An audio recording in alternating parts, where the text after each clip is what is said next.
θέσει κάτι άλλο. Ποιο είναι το θέμα όμως για το οποίο συζητάμε απόψε? Έχει οπωσδήποτε σχέση με το θέμα του συνεδρίου μας. Το θέμα του συνεδρίου είναι κτίζοντας πάλι από την αρχή. Και όπως είδατε, ανάλογα με τα θέματα, τα μεγάλα που έχουμε μοιράσει στους ομιλητές, είναι το κτίζοντας αποκατάσταση της λατρείας. Μας μίλησε ο αδερφός μας, ο Σωτήρης ο Μπούκης, που δεν είναι δυστυχώς μαζί μας σήμερα. Τι σημαίνει να αποκαθιστάς την λατρεία που έχει διαλυθεί? Το δεύτερο είναι αποκατάσταση του Λόγου του Θεού, πώς ξαναανακαλύπτεις την αξία, τη σημασία του Λόγου του Θεού και πώς τον εφαρμόζεις στην ζωή του λαού του Θεού. Και το τρίτο είναι πώς κτίζεις τύχη, και αυτό είναι ένα θέμα που θα συζητήσουμε. Οπότε, οι ερωτήσεις που θα κάνω θα είναι πάνω σε αυτούς τους τρεις άξονες, αν θέλετε. Θα πιάσω δηλαδή κάθε ένα από αυτά τα θέματα.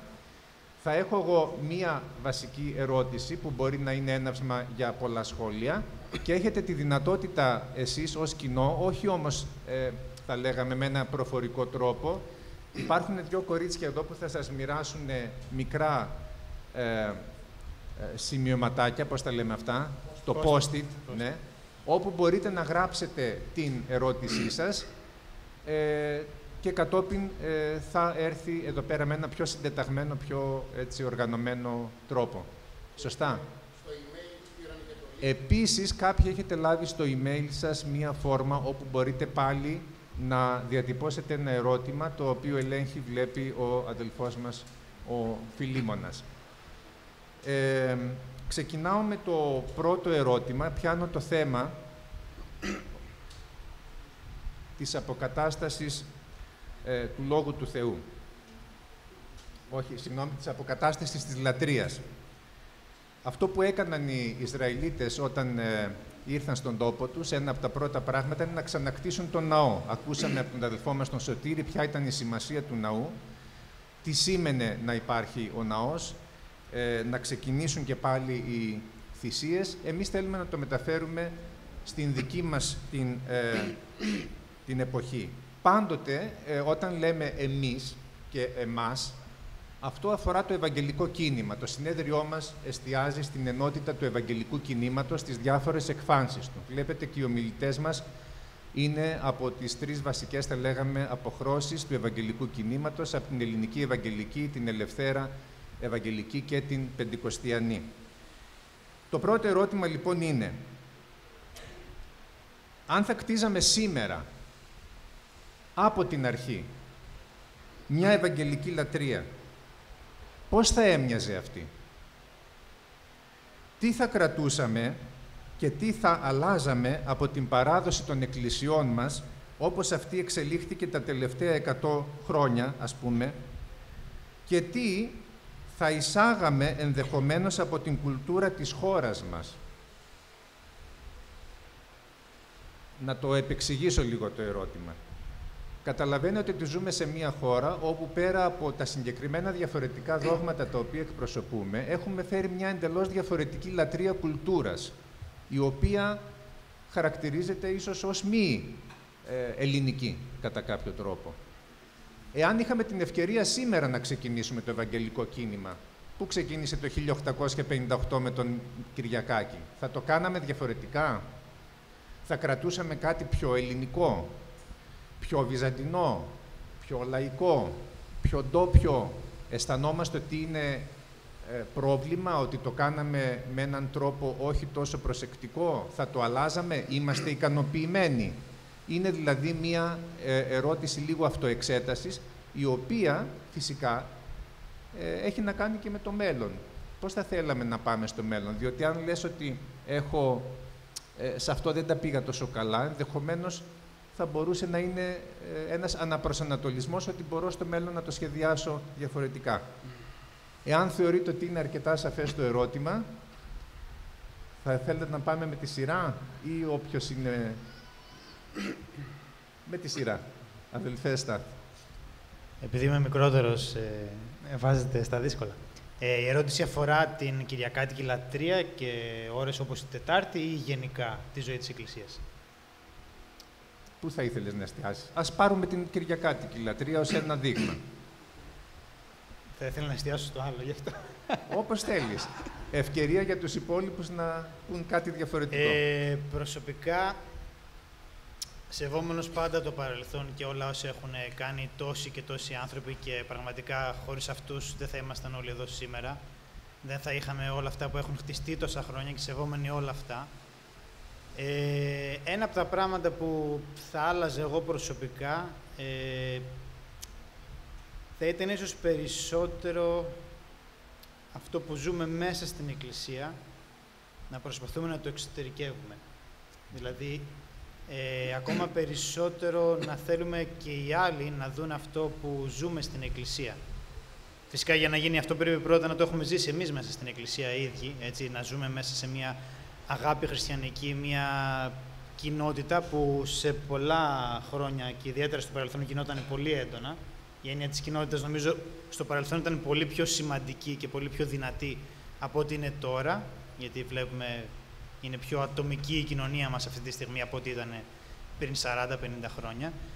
Οπότε αυτό εγώ που θα τόνιζε ίσως και από τον Άμβονα και σαν πρεσβυτέριο, ίσως και σαν εκκλησία, σαν σώμα εκκλησίας, να εξωτερικεύσουμε το καλό που ζούμε. Ποιο είναι το καλό? Το να είμαστε αδέρφια, το να είμαστε ενωμένοι, το να τρώμε μαζί, το να μελετάμε μαζί, το να προσευχόμαστε μαζί.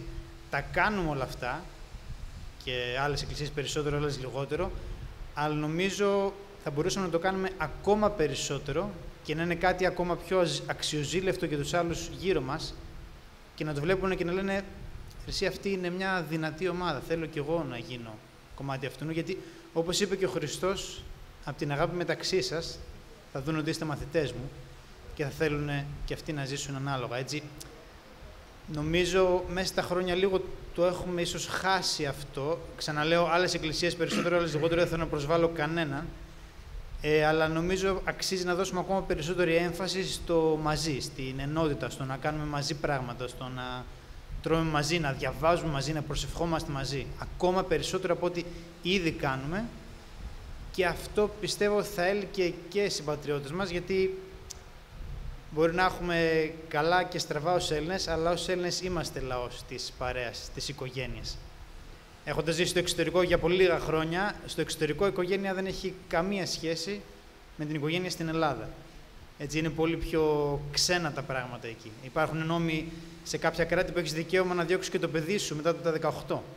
Έχεις το δικαίωμα. Και για να βγει και αυτός ο νόμος σημαίνει ότι κάποιοι το κάνουν.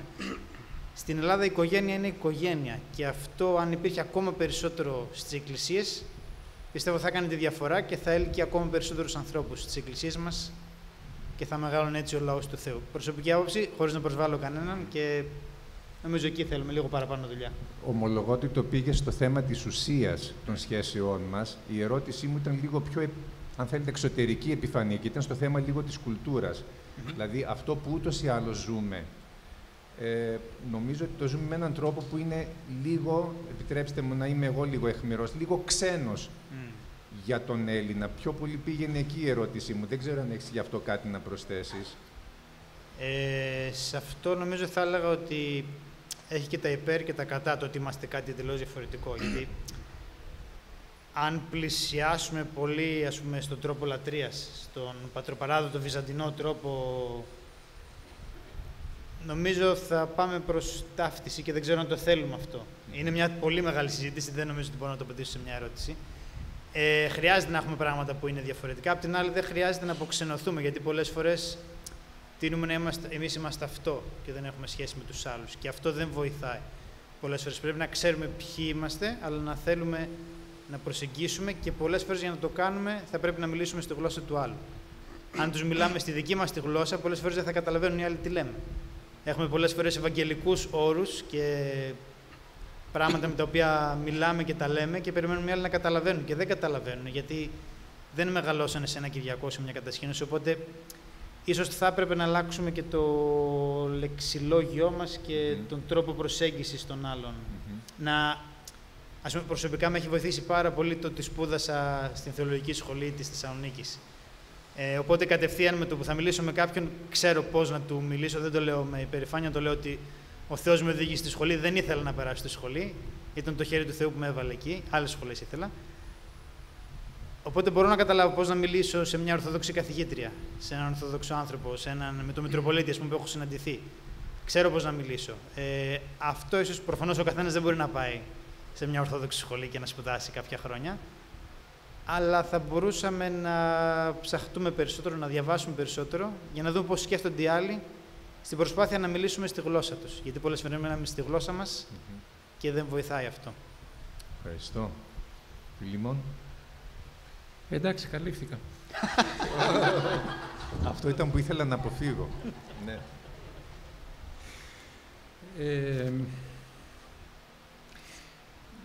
Νομίζω, Πάρη, έχεις θέσει αρκετά ερωτήματα μέσα σε μία ερώτηση. Θα πω απλώς 2-3 πράγματα που έχω στη σκέψη μου, λέγοντας καταρχήν ότι είναι από τα θέματα για τα οποία και εγώ εξακολουθώ να έχω περισσότερα ερωτηματικά παρά απαντήσεις.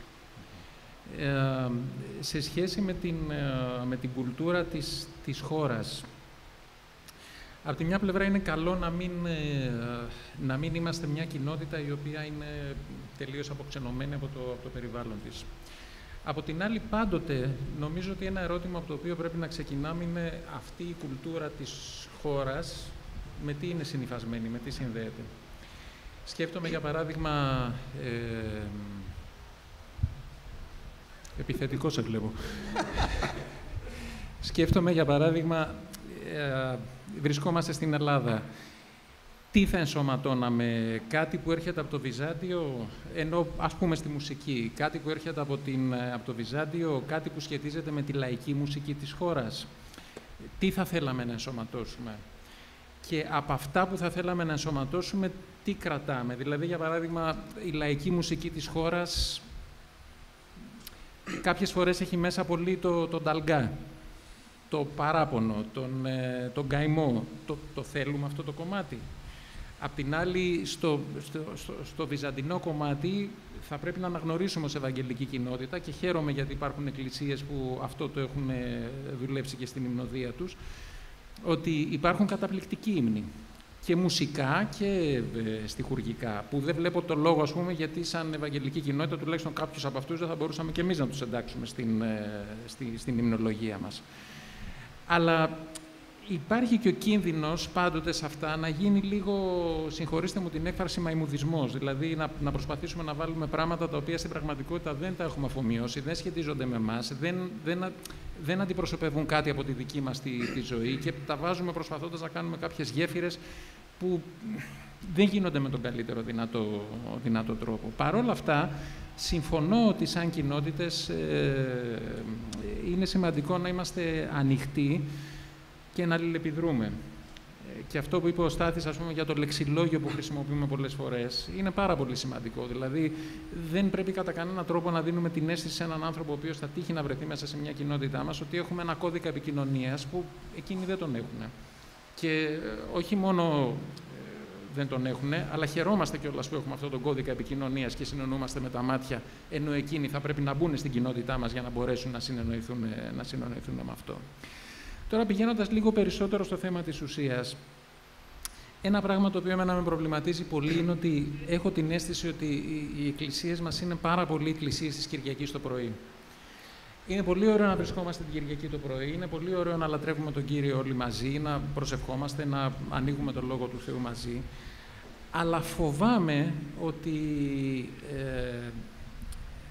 όλο και περισσότερο έχουμε μια τάση σαν εκκλησίες να εξαντλούμε το τι σημαίνει εκκλησιαστική ζωή στην Κυριακή το πρωί.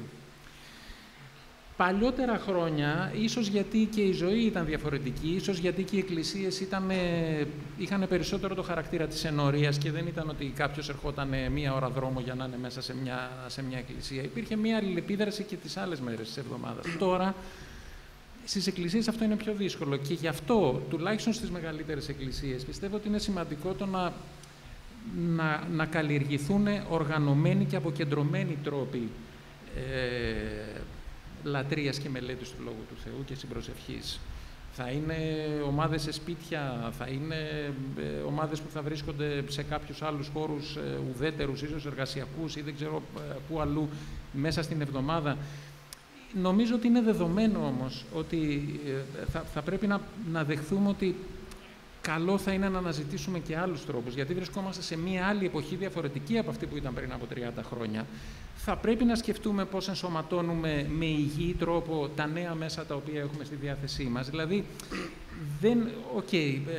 συζητήσαμε πολύ τα προηγούμενα χρόνια του κορονοϊού, ρε παιδί μου, η οθόνη και το διαδίκτυο και όλα αυτά. Από την άλλη πλευρά πρέπει να παραδεχθούμε ότι ήταν εργαλεία τα οποία σε ένα πολύ μεγάλο βαθμό μας έσωσαν. Αλλιώς θα είχαμε 3 χρόνια να βρεθούμε. Θα πει κάποιος, ναι, αλλά τώρα όμως πολλοί προτιμούν να κάθονται στο σπίτι τους και να βλέπουν την Κυριακή το πρωί από την οθόνη τους και να μην έρχονται στην εκκλησία. Συμφωνώ και σε αυτό, είναι ζήτημα. Αλλά πάντοτε είναι ένα θέμα πώς ενσωματώνεις με υγιή τρόπο ένα εργαλείο που έχεις, το οποίο από μόνο του δεν είναι καλό ή κακό. Είναι το ζήτημα να βρούμε πώς θα το ενσωματώσουμε με τέτοιο τρόπο ώστε να είναι χρήσιμο σε αυτό που θέλουμε να κάνουμε και να μην είναι πρόβλημα. Ξαναλέω, δεν έχω πολλές απαντήσεις. Έχω περισσότερο, έτσι, με απασχολούν διάφορα πράγματα. Σε καμία περίπτωση, επίσης, πιστεύω ότι δεν πρέπει να περιορίζουμε αυτό που ονομάζουμε λατρεία στο κομμάτι της υμνοδίας. Γιατί υπάρχει πολύ μεγάλη έμφαση σε αυτό, πηγαίνουμε να λατρεύσουμε τον Κύριο και εντάξει, υπάρχουν εκκλησίες, ιδιαίτερα στο εξωτερικό, που τα 3/4 της ώρας είναι μια υμνοδία και 10 λεπτά, ας πούμε, λέμε και κάποια πράγματα από το Λόγο του Θεού. Η λατρεία είναι κάτι πολύ ευρύτερο, πολύ μεγαλύτερο και δεν είναι μόνο το συναίσθημα. Δηλαδή, νομίζω ότι έχουμε χάσει σε ένα μεγάλο βαθμό αυτό που ο Λόγος του Θεού ονομάζει λογική λατρεία, του πώς πλησιάζουμε τον Κύριο και πώς λατρεύουμε τον Κύριο στην καθημερινότητά μας, στη δουλειά μου, όχι στην εκκλησία, όχι στην υμνοδία, όχι την ώρα που θα κλείσω τα μάτια και θα σηκώσω τα χέρια και θα νιώθω ότι τι ωραία που είμαι εδώ με τους αδελφούς. Αλλά θα έλεγα η πρόκληση είναι σε όλες τις άλλες ώρες εκτός από αυτή. Νομίζω όμως ότι μίλησα πολύ, σταματώ. Ναι, ευχαριστούμε πάρα πολύ. Συμφωνείς ότι μίλησα πολύ, Όχι, συμφωνώ.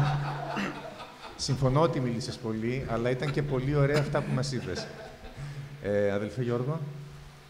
Ναι, συμφωνώ κι εγώ.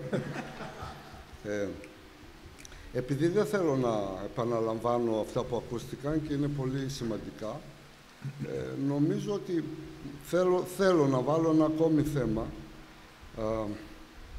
Πρέπει να δούμε λίγο τη λατρεία μας.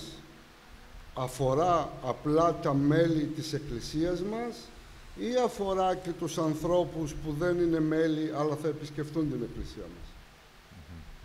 Όταν πας, ας πούμε, σε μια Ορθόδοξη Εκκλησία, το όλο σκηνικό, καλό, κακό, δεν θα το κρίνω, δημιουργεί ένα αίσθημα στο λαό μας, γιατί έτσι το έχει συνηθίσει και το έχει αποδεχθεί, ότι έχω μπει σε μια εκκλησία, υπάρχουν εικόνες, υπάρχει συγκεκριμένη μυρωδιά, υπάρχει ο ιερέας και δημιουργεί ένα αίσθημα, θα λέγαμε, σεβασμού. Τώρα, είναι ειλικρινές, είναι προσποιητό, κάτι υπάρχει πάντως αυτό. Όταν μπαίνει μέσα σε μια εκκλησία της δικής μας ομολογίας, θα δει 4 στίχους, πιθανότατα κάποιοι να έχουν ένα σταυρό, δεν τον εμπνέει λοιπόν τον επισκέπτη ο χώρος. Αυτό που θα τον εμπνεύσει όμως είναι η στάση μας, είναι η προσοχή μας, είναι το πόσο δοσμένη είναι η καρδιά μας σε αυτό που κάνουμε εκείνη την ώρα. Ο κόσμος βλέπει και παρατηρεί και ανάλογα λαμβάνει. Ξέρω ότι ο Χριστός κατηγορούσε τους γραμματείς και τους Φαρισαίους ότι ήταν απ' έξω ασβεστομένη τάφη, αλλά μέσα κόκαλα, που μύριζαν. Δεν θεωρώ όμως από την άλλη πλευρά ότι μέσα πρέπει να είμαστε ασβεστομένοι και απ' έξω όπως να είναι. Το έργο που κάνει το Άγιο Πνεύμα μέσα στη ζωή μας, κατά τη διάρκεια της πνευματικής μας πορείας, την ώρα που λατρεύουμε τον Κύριο, σίγουρα πρέπει να φανεί εξωτερικά. Γιατί μας μεταμορφώνει και η μεταμόρφωση δεν είναι μόνο εσωτερική, είναι και εξωτερική μεταμόρφωση. Άρα λοιπόν, βλέποντάς μας, παρακολουθώντας μας, στη δουλειά μας, στην οικογένειά μας, στο σπίτι μας, ο κόσμος λαμβάνει αυτό. Το εσωτερικό μας δεν μπορεί να το δει. Βλέπει τον τρόπο που μιλάμε, τον τρόπο που συμπεριφερόμαστε, τον τρόπο που φωνάζουμε μέσα στο σπίτι μας, όταν μαλώνουμε με τη γυναίκα μας, με τα παιδιά μας. Όλα αυτά ακούγονται. Αλλά ταυτόχρονα βλέπει το πόσο γρήγορα φιλιώνουμε, ταυτόχρονα βλέπει πόσο άνεση έχουμε να ζητήσουμε συγγνώμη εάν δημιουργηθεί κάποιο πρόβλημα ή κάποιο θέμα. Θεωρώ λοιπόν ότι σε κάποιες περιπτώσεις έχουμε χάσει, συγχωρέστε με αν δεν ισχύει στη δική σας εκκλησία, έχουμε χάσει αυτό το εξωτερικό φαινόμενο της εσωτερικής μας λατρείας. Επίσης,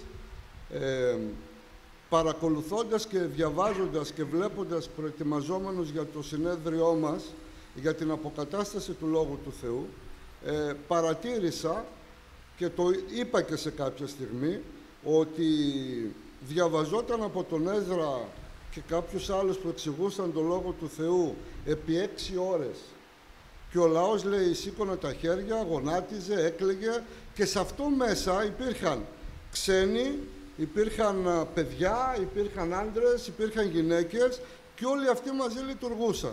Ένα θέμα λοιπόν που μπορώ να δω αν η Εκκλησία μου πάει καλά στη λατρεία της είναι κατά πόσο συμμετέχουν όλοι αυτοί και όλες οι ηλικίες και μπορούν να σταθούν. Και βλέπω ότι κάνουμε βήματα προς αυτή την πορεία και έχουν γίνει πάρα πολλά τέτοια και προσπαθούμε να βάζουμε ύμνους που να ικανοποιούν τους νέους, ύμνους για τους μεγαλύτερους, για τους παλαιότερους, για τους καινούριους κλπ. Αλλά πάντα πρέπει να έχουμε στο νου μας, γιατί ένας από τους βασικούς σκοπούς της Εκκλησίας είναι να ευαγγελίσει και να επεκτείνει τη Βασιλεία του Θεού. Το πώς θα δει κάποιος που θα έρθει την Εκκλησία. Την ώρα της λατρείας, την ώρα της προσευχής. Ας πούμε, εμείς στην Εκκλησία μας έχουμε τη συνήθεια πριν από κάθε συνάθρηση να έχουμε μισή ώρα προσευχή.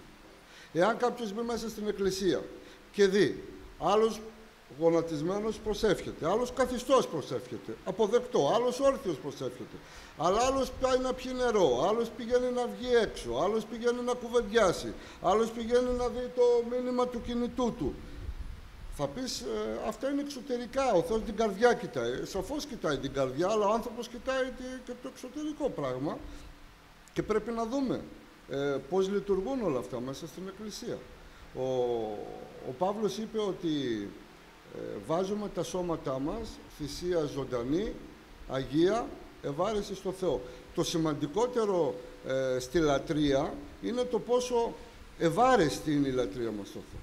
Εδώ οι Ισραηλίτες προσέφεραν θυσίες, τις οποίες ο Θεός είχε ζητήσει, γιόρταζαν γιορτές, γιόρταζαν νεομηνίες, γιόρταζαν Σάββατα και έρχεται ο Θεός και τους κατακεραυνώνει με τον Ισαΐα και λέει δεν τα θέλω, ξεχάθηκα. Γιατί τα κάνανε, αλλά η καρδιά τους ήταν μακριά, ήταν απλά μια εξωτερική έκφραση που δεν είχε όμως εσωτερικά κίνητρα, ήταν κάτι το οποίο δεν έστεκε. Θεωρώ λοιπόν ότι πρέπει να κοιτάξουμε και την εσωτερική μας στάση μπροστά στο Θεό, αλλά και το τι βγάζει εξωτερικά η στάση μας αυτή και τι γεννάει η στάση μας αυτή μπροστά στο Θεό. Τώρα, κάπου τέθηκε ότι τι θα κρατούσαμε, τι θα αφήναμε κλπ. Ξέρουμε ότι υπήρχαν οι Ισραηλίτες που όταν είδαν τον ναό, αυτοί που ξέραν τον παλιό κλαίγανε γιατί λέγανε δεν έχει τη δόξα του παλιού. Αυτοί που βλέπαν τον καινούριο ήταν χαρούμενοι γιατί σου λέει έγινε ο ναός. Και λέει ο Ισαΐας μην θυμάστε τα παλιά και μην τα συλλογίζεστε. Και κάπου λέω τι γίνεται τώρα, ο Θεός δεν έλεγε πάντα όπου πάτε θα θυμάστε αυτά που έκανα. Όπου πάτε θα γράφετε πάνω σε στήλες, ευανάγνωστα και ευδιάκριτα τα λόγια του Θεού για να μην τα ξεχάσετε.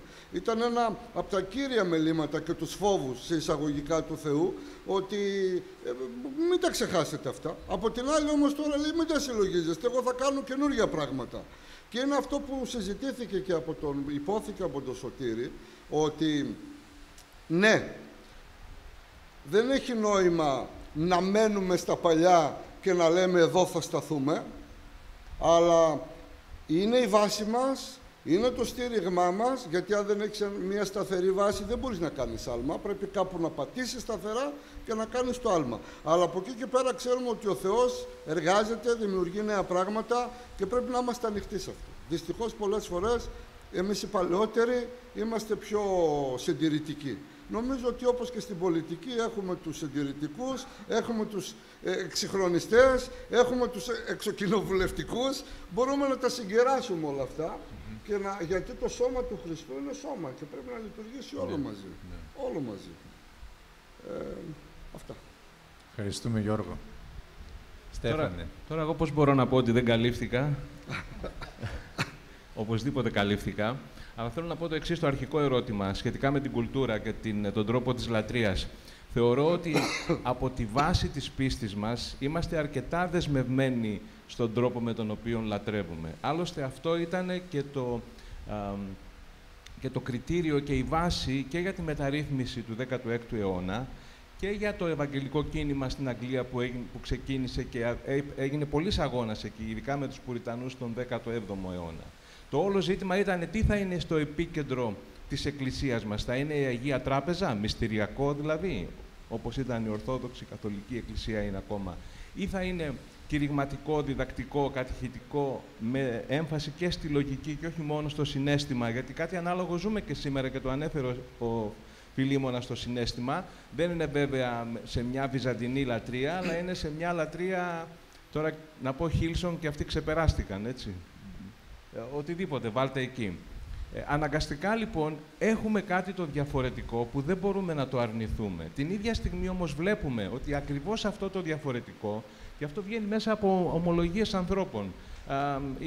Η μητέρα της Μάγδας άκουσε την υμνοδία και μπήκε στην εκκλησία, έμενε απέναντι από την Παλαιών Πατρών. Καμία σχέση με εκκλησία ευαγγελική, ορθόδοξη ήταν. Μπαίνει μέσα εξαιτίας της μουσικής και της υμνοδίας, κάθεται, ακούει το κήρυγμα. Η επόμενη σκέψη, ποιος του είπε αυτουνού εκεί πάνω, για μένα. Ελέγχθηκε από το Λόγο του Θεού. Θεωρώ λοιπόν ότι παρότι φαίνεται να είναι κάπως, είναι διαφορετικό, όχι κάπως, διαφορετικό και ενδεχομένως ξένο προς την κουλτούρα, είναι ο τρόπος με τον οποίο ο Θεός έχει λειτουργήσει όλα αυτά τα χρόνια. Και πιστεύω ότι εκείνο που πρέπει να αποφύγουμε είναι άσκοπους, πάντοτε, συμφωνώ με τον Γιώργο, κοιτώντας μπροστά, πατώντας το παρελθόν μας και στην καλή μας παράδοση, αλλά ως ένα ελαττήριο για να μας πάει μπροστά και ως μια καλή βάση για να μας στηρίξει, αλλά να φέρνουμε και τη λατρεία μας στο σήμερα. Δηλαδή να αναρωτιόμαστε τι νόημα βγάζει η λατρεία της Κυριακής το πρωί, μια που αναφερθήκαμε για την Κυριακή το πρωί, για τον 16άρη που έχω στην εκκλησία μου. Καταλαβαίνει το μήνυμα? Η γλώσσα που χρησιμοποιώ, αν κηρύττω, τα παραδείγματα που χρησιμοποιώ, αν κηρύττω, βγάζουν νόημα? Με αυτόν τον τρόπο. Και επίσης, κάτι που επίσης αναφέρθηκε, και κάνω μια σύνοψη, θεωρώ τώρα, νομίζω δεν θα κάνω μεγάλο λάθος, από αυτά που ήδη ακούστηκαν. Πριν από 13 χρόνια βρισκόμουν σε ένα συνέδριο στο εξωτερικό και παρακολούθησα ένα πολύ ενδιαφέρον υποσεμινάριο του συνεδρίου, που είχε να κάνει με την, πώς να το αναφέρω τώρα, περίπου τρέλα, κάτι τρελό που συμβαίνει, να χωρίζουμε τη ζωή μας σε κάτι που είναι καθαγιασμένο και σε κάτι που είναι κοσμικό. Sacred and secular. Δηλαδή, Κυριακή πρωί λατρεύω, χέρια ψηλά, αλληλούια. Δευτέρα πρωί, κοσμική ζωή. Και δεν εννοώ ότι ενδίδω στον κόσμο και στην αμαρτία, αλλά απλά αλλάζω την συμπεριφορά μου και θεωρώ ότι εκεί που είμαι στη δουλειά μου, για παράδειγμα, δεν μπορώ να λατρεύσω το Θεό εδώ. Πρέπει να κρατήσω την αναπνοή μου μέχρι να έρθει η Κυριακή, να πάω πάλι στην εκκλησία και ξανά να σηκώσω τα χέρια. Και επειδή ο λαός μας είναι ένας λαός με πολλά κουσούρια, όπως τα έχουμε όλοι μας, είμαστε κι εμείς Έλληνες, έτσι. Έλληνες ευαγγελικοί, αλλά Έλληνες παρόλα αυτά. Ένα πολύ καλό πράγμα που έχει είναι ότι είμαστε κοινωνικοί. Από τους λίγους λαούς που έχουμε μείνει, παρότι και αυτό αλλάζει όσο περνάει ο καιρός δυστυχώς και καταστάσεις όπως η καραντίνα δεν βοήθησε, μας έκλεισε ακόμα περισσότερο στον εαυτό μας και στις οθόνες μας, αλλά παρόλα αυτά είμαστε κοινωνικοί και αν η Εκκλησία, πώς να το πω, κοινωνικοποιήσει τη λατρεία με τρόπους που ήδη αναφέρθηκαν. Δηλαδή, γιατί να περιμένω, μάλλον είναι δύσκολο να περιμένω ο συνάδελφός μου στη δουλειά που δεν έχει ιδέα από την Εκκλησία, που του λέω θα έρθει στην Εκκλησία και τον πάω σε ένα διαμέρισμα, που απ' έξω από την πόρτα έχει ένα σταυρό και λέει τι είναι αυτό ρε παιδιά, εκκλησία είναι αυτό? Τι μας τρελάνετε εδώ πέρα? Αλλά παρόλα αυτά, αν τον καλέσω να έρθει σπίτι μου και καλέσω άλλους 3, 4, 5 αδελφούς, είναι ένας προθάλαμος αμέσως της εκκλησίας. Υπάρχουν τρόποι, λοιπόν, να επηρεάσουμε την κουλτούρα μας, να εισβάλλουμε στην κουλτούρα μας με την αγάπη του Χριστού. Δεν βλέπω όμως πώς μπορεί να γίνει αυτό με άμεσο τρόπο αλλαγής, ριζοσπαστικής αλλαγής του τρόπου που λατρεύουμε, για παράδειγμα, την Κυριακή το πρωί. Μάλιστα.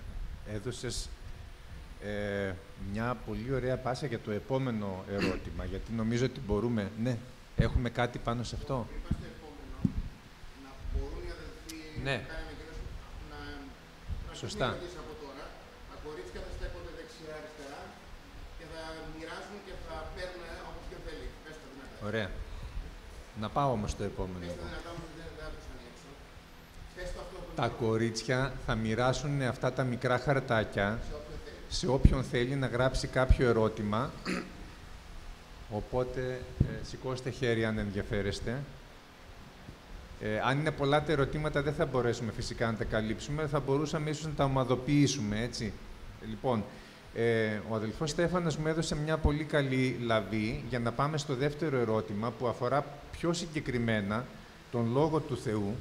Ήταν η αποκατάσταση του Λόγου του Θεού και διαβάζω.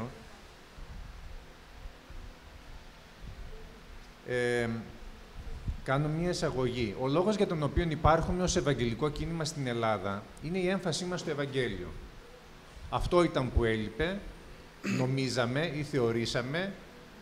Άλλωστε, ένα από τα βασικά δόγματα της μεταρρύθμισης είναι μόνον η γραφή, ότι η γραφή είναι η λιδία λίθος πάνω στην οποία κρίνονται όλα, η ζωή, η πίστη, η πράξη της Εκκλησίας. Μπορούμε να δεχτούμε πράγματα από την παράδοση, αλλά πάντοτε μόνον εφόσον συμφωνούν ή δεν αντιβαίνουν με την Αγία Γραφή.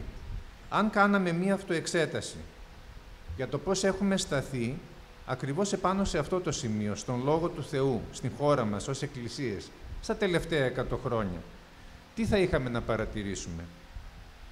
Και πέρα από την αυτοεξέταση, ποιο είναι το όραμά μας για την χώρα μας και για την διάδοση του Λόγου του Θεού στο σήμερα και στο αύριο. Να το σχολιάσω παραπάνω. Είμαστε ικανοποιημένοι για την επιρροή που είχαμε στην Ελλάδα τα τελευταία 100 χρόνια όσον αφορά την έμφαση στο Λόγο του Θεού? Πετύχαμε αυτό που θέλαμε? Υπάρχουν κενά, υπάρχουν ελλείψεις? Τι υπάρχει ακόμα να γίνει που δεν έγινε στην έμφαση στον Λόγο του Θεού? Να πάμε αντίθετα με την ίδια σειρά. Πώς είναι καλύτερα? Αντίθετα. Πώς? Με την ίδια σειρά. Ωραία. Με ο Στέφανος έδειξε το δρόμο. Λοιπόν. Προσωπικά θεωρώ ότι το κήρυγμα του Λόγου του Θεού και η εμβάθυνση στο Λόγο του Θεού είναι από τα πιο δυνατά στοιχεία μας και πραγματικά πιστεύω ότι ο Θεός εργάζεται μέσα από αυτό. Δηλαδή, να σας πω μια ιστορία, για παράδειγμα, από την σχολή προσωπική, για να καταλάβετε τι συμβαίνει καμιά φορά με την ορθόδοξη πλευρά της χώρας μας. Στο μεταπτυχιακό που έκανα πάλι στο Αριστοτέλειο, στη Θεσσαλονίκη, ο καθηγητής της Παλαιάς Διαθήκης, είχαμε αναπτύξει αρκετά καλή σχέση, τον εκτιμούσα και με εκτιμούσε, αλλά δεν ήξερε ότι είμαι Ευαγγελικός. Οπότε σε κάποια στιγμή αποφασίζω να πάω να του πω ότι είμαι Ευαγγελικός σε προσωπική συζήτηση. Λέω, κύριε καθηγητά, να ξέρετε, θέλω να σας πω κάτι, είμαι από την Ευαγγελική Εκκλησία. Με κοιτάει και είναι... Εγώ έμεινα έκπληκτος, γιατί ήξερα ότι ο ίδιος καθηγητής σε αυτόν είχε κάνει διδακτορικό ο αδελφός Γιώτης Καταρατζής, ο πρόεδρος της Γενικής Συνόδου αυτή τη στιγμή, και επιμένα στην πρώτη Ευαγγελική Εκκλησία. Και λέω, γιατί αντιδράτε έτσι? Και λέει, κοίταξε να δεις, αγόρι μου, σε έβλεπα και χαιρόμουν, γιατί έλεγα άνοιξε εκεί, άνοιγες. Έβλεπα σημειώσεις, έβλεπα ότι σε ενδιέφερε, ότι το ψάχνες. Και έλεγα επιτέλους ένα ορθόδοξο παιδί που αγαπάει τη γραφή του. Είσαι Ευαγγελικός, γι' αυτό σημαίνει. Τι θέλω να πω από αυτήν την ιστορία είναι ότι πιστεύω ότι είναι πολύ σημαντικό να τονίζουμε στους ανθρώπους, και το κάνουμε και μπορούμε να το κάνουμε ακόμα περισσότερο, το ότι βασιζόμαστε στην Αγία Γραφή. Φυσικά υπάρχει η Αγία Γραφή και στην Ορθόδοξη Εκκλησία και υπάρχουν άνθρωποι πιστοί που διαβάζουν την Αγία Γραφή και ο Θεός τους μιλάει, Αλλά δυστυχώς υπάρχουν και αυτοί που δεν ξέρουν καν ποια είναι τα 4 Ευαγγέλια, δεν ξέρουν καν ποια είναι τα βιβλία της Καινής Διαθήκης. Ο ρόλος μας ως Ευαγγελικοί, πιστεύω, είναι να δείξουμε στους ανθρώπους αυτό που το έχουν σπίτι τους, να το εκτιμήσουν, να το αγαπήσουν και να το διαβάσουν και επιτρέψουν να πω, ας μην πατήσουν ποτέ στις εκκλησίες μας, ας διαβάζουν τον Λόγο του Θεού και ας είναι στις Ορθόδοξες Εκκλησίες να μιλάνε για την αλήθεια του Θεού. Θεωρώ ότι το κάνουμε αρκετά καλά. Έχουμε πάντα περιθώρια βελτίωσης. Θεωρώ ότι ψαχνόμαστε, διαβάζουμε, πιστεύω όλοι μας έχουμε σπίτι μας, όλοι μας όσοι κηρύττουμε, έχουμε σπίτι μας βιβλία, commentaries κλπ. Όλα αυτά βοηθάνε να εμβαθύνουμε στο Λόγο του Θεού που είναι κάτι πάρα πολύ σημαντικό. Φυσικά μπορούμε να το κάνουμε ακόμα καλύτερα. Φυσικά μπορούμε ακόμα περισσότερο να είμαστε πάντοτε έτοιμοι να καθίσουμε με κάποιον που έχει κάποιο ενδιαφέρον, να το ανοίξουμε την Αγία Γραφή και να διαβάσουμε εκεί μέσα τι λέει. Από το απλά να πούμε πράγματα που εμείς πιστεύουμε και θα είναι σωστά σίγουρα, αλλά είναι πολύ πιο όμορφο, πιστεύω, και πιο καλό να ανοίξουμε τη Γραφή εκείνη την ώρα και να πούμε, αδελφέ, έλα εδώ να δούμε τι λέει. Και πάρε και τη Γραφή και διάβασε την μόνος σου. Έτσι να είμαστε πάντοτε έτοιμοι να δώσουμε το Λόγο του Θεού, να διαβάσουμε και να εξηγήσουμε αυτό που λέω. Δεν το λέω εγώ σαν Στάθης γιατί σπούδασα, γιατί είμαι επιμένας, το λέω γιατί το λέω Λόγος του Θεού. Και να το δείξω και να τον δώσω, γιατί όχι. Γραφές όλοι μας έχουμε στις εκκλησίες μας, στα σπίτια μας, να δώσουμε όσο περισσότερο γίνεται και αυτό πιστεύω είναι ο κυρίαρχος ρόλος, πιστεύω, που ο Θεός μας έχει βάλει στην Ελλάδα. Να βασιζόμαστε στη Γραφή, να τη δείχνουμε, να την δίνουμε και έτσι να μεταδώσουμε αυτή την αγάπη για τον Λόγο του Θεού και στους ανθρώπους τους οποίους έχουμε στο περιβάλλον μας και φυσικά, όπως είπαν και πριν, να το βλέπουν στη ζωή μας, έτσι. Δεν έχει κανένα νόημα να πούμε, κοίταξε τι λέει εδώ εσύ που ενδιαφέρεσαι και εγώ να κάνω κάτι αντίθετο. Το έχουμε χάσει. Να ζούμε αυτό που διαβάζουμε, να ζούμε αυτό που μιλάμε, αυτό που μοιραζόμαστε, αυτό που ομολογούμε και να το δείχνουμε κιόλας χρησιμοποιώντας το Λόγο του Θεού που είναι ό,τι πιο σημαντικό υπάρχει στη ζωή μας. Ευχαριστώ, Γιώργο. Φιλίμων. Στάθη. Στάθη. Ο Γιώργο πώς μου ήρθε? Από τον μπαμπά. Ο πατέρας μου. Άρα εγώ είπα, έτσι, τελείωσα. Όλοι είπε εκφυγές, λοιπόν. Φιλίμων. Καταρχήν θα πω ότι συμφωνώ απόλυτα, δεν μπορώ να συμφωνήσω περισσότερο για την κεντρικότητα που πρέπει να έχει ο Λόγος του Θεού μέσα στη ζωή μας και μέσα στις εκκλησίες μας. Με κάθε τρόπο. Είτε αυτό αφορά τη μελέτη του Λόγου του Θεού στην προσωπική μου ζωή, είτε αφορά το κήρυγμα της Εκκλησίας και επίσης πιστεύω ότι πρέπει να βρούμε τρόπους αυτό να απλώνεται στους ανθρώπους που είναι μέσα σε μια εκκλησία κάθε ηλικίας και να μην μένει μόνο στο ότι θα πάω την Κυριακή και θα ακούσω από αυτόν που θα μιλήσει να μου μιλήσει, να μου πει για τον Λόγο του Θεού. Συμφωνούμε σε αυτό απόλυτα και όχι γιατί είμαστε Ευαγγελικοί, αλλά γιατί αυτό λέει ο Λόγος του Θεού μέσα έτσι. Δύο πράγματα θέλω να πω και θα προσπαθήσω να τα πω με προσοχή για να μην παρεξηγηθούν, γιατί είναι πράγματα που τα τελευταία χρόνια έτσι με ταράζουν κάποιες φορές στη σκέψη μου, αν μου επιτρέπεται η έκφραση. Έχω απ' τη μια πλευρά, σκέφτομαι ότι είναι ωραίο οι εκκλησίες να βρίσκονται μέσα στην παράδοση της αλήθειας τους και να πατάνε πάνω σε αυτό. Απ' την άλλη έχω το φόβο ότι η παράδοση της αλήθειας που μπορεί να έχει μια εκκλησία μέσα στο Λόγο του Θεού ταυτόχρονα μπορεί και να την εγκλωβίζει. Και θα πει κάποιος, επομένως λοιπόν να τα αλλάζουμε όλα και να... Δεν θα πω αυτό. Αλλά θα πω, ας πούμε, ένα παράδειγμα. Από την ιστορία και θα μπορούσαμε πολλά τέτοια παραδείγματα να πούμε. Γίνεται κάποια στιγμή η μεταρρύθμιση. Και γίνεται με έναν τρόπο εντυπωσιακό, με έναν τρόπο θαυμαστό, έρχεται το Πνεύμα του Θεού και αλλάζει και δημιουργούνται καινούργιες εκκλησίες και ξανανακαλύπτει η Εκκλησία τη ζωντάνια του Λόγου του Θεού. Λίγες δεκαετίες μετά, οι ίδιες εκκλησίες οι οποίες έγιναν εκκλησίες μεταρρύθμισης, μαζί με τις εκκλησίες από τις οποίες βγήκαν την Καθολική Εκκλησία, είναι εκείνοι οι οποίοι πετσοκόβουν τους αναβαπτιστές. Οι οποίοι αναβαπτιστές τι ήθελαν οι άνθρωποι? Στην πραγματικότητα ήθελαν να ξαναγυρίσουν στην αλήθεια του Λόγου του Θεού και στη ζωντάνια του Λόγου του Θεού Και οι ίδιοι αυτοί, γιατί τους αναβαπτιστές κυνήγησαν και οι μεταρρυθμιστές και οι καθολικοί. Και σκέφτομαι ότι είναι ένα ιστορικό παράδειγμα που πολλά τέτοια μπορούμε να δούμε μέσα στην ιστορία. Που ένα κίνημα το οποίο ξεκινάει πάρα πολύ καλά και έχει την αλήθεια και τη ζωντάνια του Λόγου του Θεού, μπορεί ταυτόχρονα από ένα σημείο και μετά να γίνει ένα κίνημα το οποίο αποστεώνεται σιγά σιγά μέσα σε μία αλήθεια που είναι καταγεγραμμένη σε καταστατικά, σε πιστεύω, κάποιες φορές μπορεί και να κηρύττεται, αλλά να μην είναι ζωντανός ο Λόγος του Θεού. Και αυτό το φοβάμαι, και αυτό είναι το δεύτερο που θέλω να πω, και στην προσωπική μας τη ζωή, δηλαδή πώς προσεγγίζουμε τον Λόγο του Θεού και τον διαβάζουμε. Θα σας πω ποιος είναι ο φόβος μου.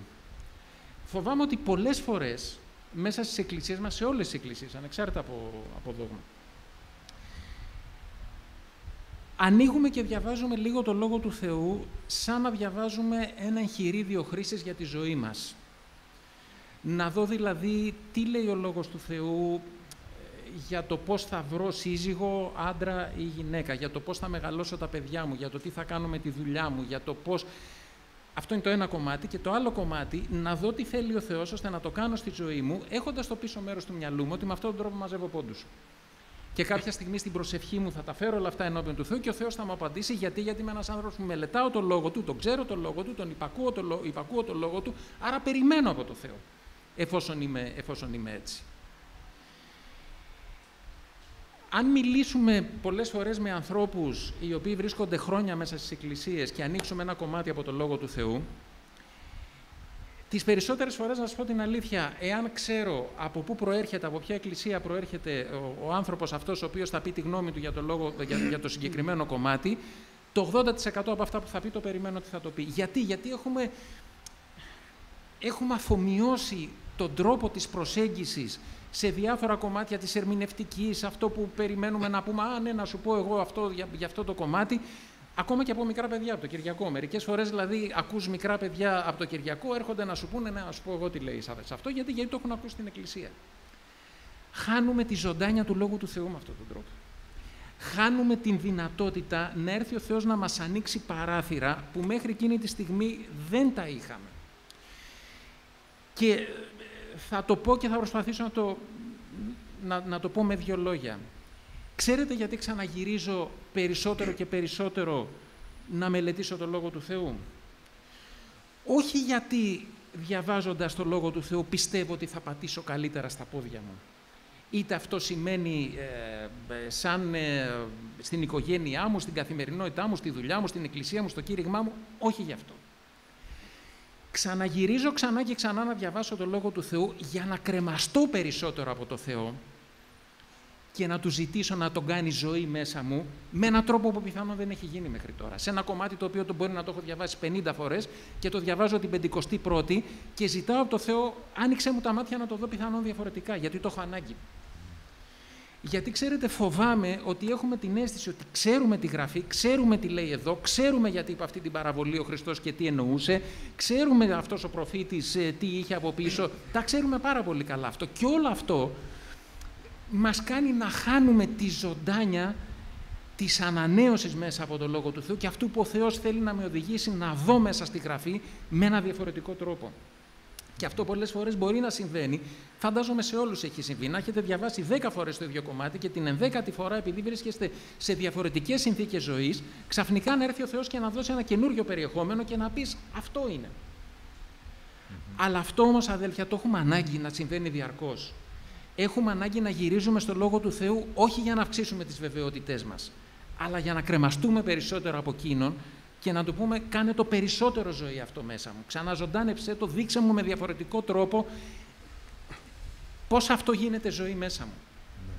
Δεν ξέρω αν είναι κατανοητό αυτό που λέω. Σταματάω εδώ. Ευχαριστούμε, Φιλίμων. Νομίζω πολύ κατανοητό για το ότι και εμείς που λέμε ότι έχουμε τον Λόγο του Θεού, χρειαζόμαστε και εμείς οι ίδιοι να μην θεωρούμε ότι έχουμε κορεστεί πλέον, αλλά υπάρχει ότι τα ξέρουμε. Σαν να έχουμε και εξαντλήσει τον Θεό, τον ξέρουμε και δεν έχουμε πλέον τίποτα να μάθουμε. Εμείς παρά έχουμε μόνο να διδάξουμε. Γιώργο, που δεν τελείωσες. Ναι. Θέλοντας λίγο να προεκτείνω με την άδεια του Φιλίμωνα αυτό, τη σκέψη του, επιθυμώ και πιστεύω πολλοί από εμάς, αυτό το που ο Πέτρος είπε μέσα στην τρικυμία, καθώς έβλεπε τον Ιησού να έρχεται, λέει: «Κύριε, πρόσταξέ με να έρθω». Αυτό το κρέμασμα στο Λόγο του Θεού, ή «Κύριε, όλη νύχτα κοπιάσαμε, κάναμε ό,τι μπορούσαμε, ό,τι περνούσε από το χέρι μας, αλλά στο Λόγο Σου θα ρίξω το δίχτυ μου». Επίσης, τώρα να κάνω μια παρένθεση εδώ και να πω ότι μιλήσαμε για στόχους, αν είμαστε ικανοποιημένοι. Εδώ βέβαια μπορούμε να πούμε ποσοτικά ή ποιοτικά μιλώντας. Και βέβαια για να πούμε αν πετύχαμε τους στόχους, σημαίνει ότι είχαμε βάλει κάποιους στόχους. Δεν ξέρω αν έχουμε οριοθετήσει τους στόχους μας και είπαμε, αν και να σας πω, το βλέπω λίγο αμερικανιά εγώ αυτό, ότι θα πούμε ότι σε 2 χρόνια, σε 10 χρόνια, σε 100 χρόνια θέλουμε να έχουμε τόσες εκκλησίες, θέλουμε να έχουμε τόσους πιστούς. Οι ποσοτικοί στόχοι μπορούν να τεθούν. Οι ποιοτικοί είναι πιο δύσκολο να τεθούν και να διαπιστώσουμε αν πραγματικά τους πετύχαμε. Ερχόμενος λοιπόν στους ποιοτικούς στόχους, θα ξανααναφερθώ σε αυτό που έφερα χθες με τον Έσδρα και το οποίο εγώ δεν θα τολμούσα να το πω, αλλά ευτυχώς που το είπε ο Στέφανος το πρωί στα μαθήματα της προσευχής. Λέει, βάλαμε μέσον για να φέρουμε το παιδί μας κοντά. Εντάξει, κακό είναι. Δεν ξέρω αν είναι κακό ή αν δεν είναι.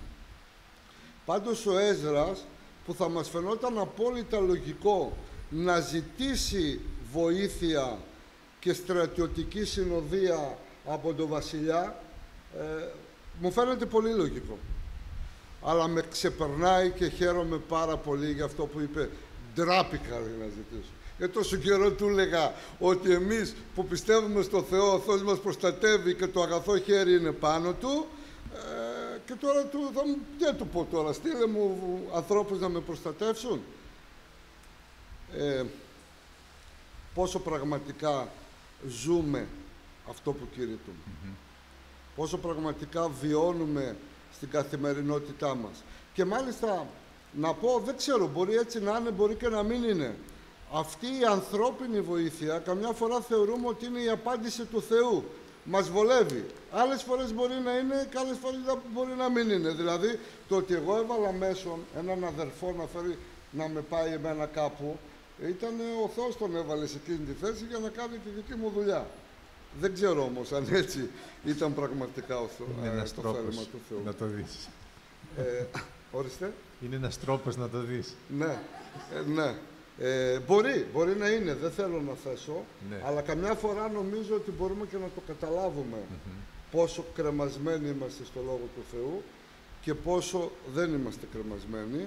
Και όπως και να έχει όμως, σε όποιον συμπολίτη μου, συνάδελφό μου, συνάνθρωπό μου πω ότι είμαι παιδί του Θεού, αγαπώ τον Θεό, μελετώ τον Λόγο Του και στηρίζομαι στο Λόγο του Θεού, όταν του πω ότι, τώρα αναφέρουμε το συγκεκριμένο γιατί αυτό τέθηκε, ότι έβαλα μέσον για να μην πάω εκεί και να πάω εκεί, νομίζω ότι δεν θα το εκλάβει ότι εγώ εμπιστεύομαι τη ζωή μου στα χέρια του Θεού. Ο ποιμένας μας ο Λάμπης, ας πούμε, βρέθηκε εξαιτίας, ενώ μπορούσε να είναι, βρέθηκε με δυσμενή μετάθεση στη Ρόδο και έκανε εκκλησία. Θα μπορούσε όμως να μείνει στη Θεσσαλονίκη ή να μείνει στην Αθήνα. Δεν κρίνω κανέναν, και εγώ έχω ίσως χρησιμοποιήσει τέτοιους τρόπους. Δεν ξέρω πόσο πραγματικά μάθαμε ή μαθαίνουμε στην πορεία μας να κρεμόμαστε στο Λόγο του Θεού. Και επίσης, συγχωρέστε με, θα επαναλάβω τον εαυτό μου, μέγιστος κοινός διαιρέτης. Μελετάμε το Λόγο του Θεού, κάνουμε το Λόγο του Θεού και διδάσκουμε το Λόγο του Θεού. Πολλές φορές γινόμαστε δάσκαλοι. Γι' αυτό και λίγο με ενοχλεί εδώ που είμαι αυτή την ώρα, αλλά το καταλαβαίνετε κι εσείς ότι δεν διδάσκουμε τώρα, απλά λέμε κάποιες γνώμες και κάποιες απόψεις, ο κάθε ένας από την προσωπική του εμπειρία και από αυτό που έχει ζήσει. Ευχαριστούμε, Γιώργο. Στέφανε. Τώρα με την αξιολόγηση σχετικά με το Λόγο του Θεού και πώς έχουμε σταθεί τα τελευταία 100 χρόνια, το μυαλό μου εμένα όταν είδα την ερώτηση πήγε στο τι έχει συμβεί, τι έχει κάνει ο Θεός μέσα από τη διάδοση του Λόγου του Θεού. Ίσως και παραπάνω από 100 χρόνια. Και ήρθε στο μυαλό μου το πώς διαδόθηκε το Ευαγγέλιο και δημιουργήθηκαν ελληνικές ευαγγελικές εκκλησίες από ιεραποστόλους του εξωτερικού, King, Riggs κτλ. Επίσης, στον προηγούμενο αιώνα, στα μέσα του προηγούμενου αιώνα και παραπάνω, μέσα από την ελεύθερη Ευαγγελική Εκκλησία και ένα μεγάλο κίνημα που δημιουργήθηκε με ανθρώπους που βγήκανε στην επαρχία, πήγανε, βρήκανε, ευαγγέλισαν, διέδωσαν τον Λόγο του Θεού, δημιουργήθηκαν ένα σωρό εκκλησίες. Για να έρθουμε πιο πρόσφατα σε περιοχές όπως η Αθήνα, που βλέπουμε να υπάρχει μια τέτοια διάθεση, το ανέφερε και ο Φιλίμωνας προηγουμένως, αποκέντρωσης των μεγάλων εκκλησιών με δημιουργία τοπικών εκκλησιών εν είδη ενωριών σε τοπικές περιοχές της Αθήνας. Επίσης, στην ανάπτυξη δραστηριότητας ιεραποστολών, κινήσεων και μέσα στη χώρα και σε κάποιο βαθμό και στο εξωτερικό. Τελευταία, βλέπουμε με χαρά να οργανώνονται ιεραποστολικά ταξίδια σε άλλες χώρες από νέους και αυτό είναι πάρα πολύ ευχάριστο. Θεωρώ λοιπόν ότι υπάρχει ο Λόγος του Θεού, έχει τρέξει, έχει επιτύχει πράγματα, κυριότατα να φανερώσει το Θεό και το θέλημά του στους συμπολίτες μας και αρκετοί από αυτούς να έρθουν στην πίστη του Χριστού. Θα τονίσω, κλείνοντας, δεν θέλω να πάρω παραπάνω χρόνο, αυτό που είπε ο Φιλίμωνας πάλι, σχετικά με το πώς μελετάμε το Λόγο του Θεού. Δεν είναι ένα εγχειρίδιο που θα μελετήσω για να επιβεβαιώσω το δόγμα μου.